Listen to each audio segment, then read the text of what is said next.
Bonjour à toutes et tous. Aujourd'hui, on va voir, à la suite de l'épisode d'hier, comment créer une macro. Donc, dans un premier temps, ce qu'il faut penser à faire, bien sûr, c'est l'affichage Studio et aller sur l'onglet macro.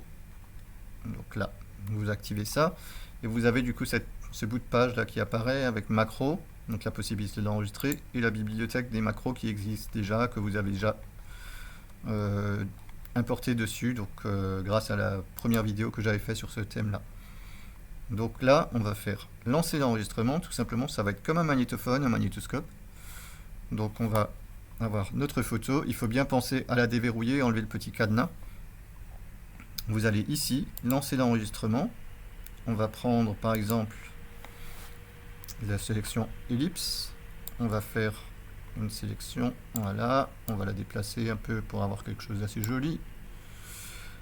Après, il faut bien penser que ça, ce sera un traitement qui sera appliqué exactement à la même position, de la même manière sur toutes les autres photos que vous allez traiter en lot avec cette macro.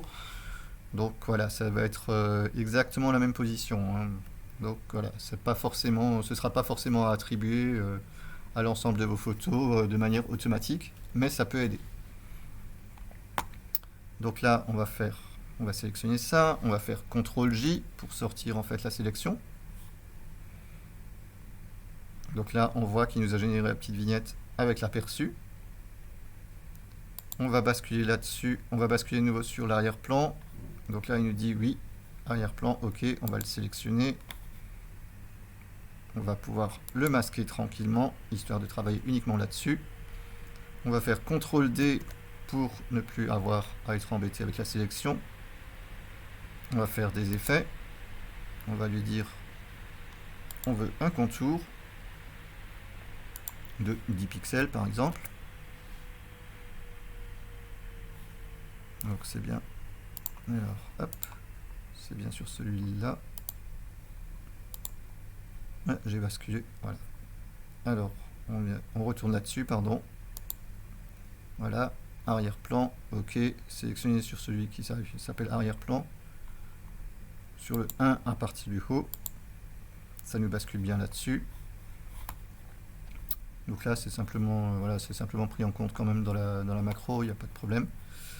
On va sur Effet, on va donc sur Contour et on va sur 3D. Sur Contour, on va lui mettre 10 pixels, on va lui valider.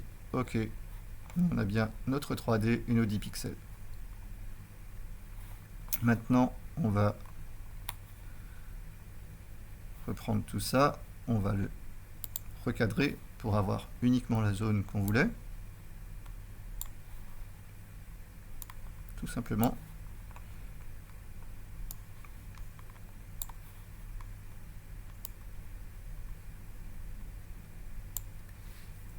Voilà.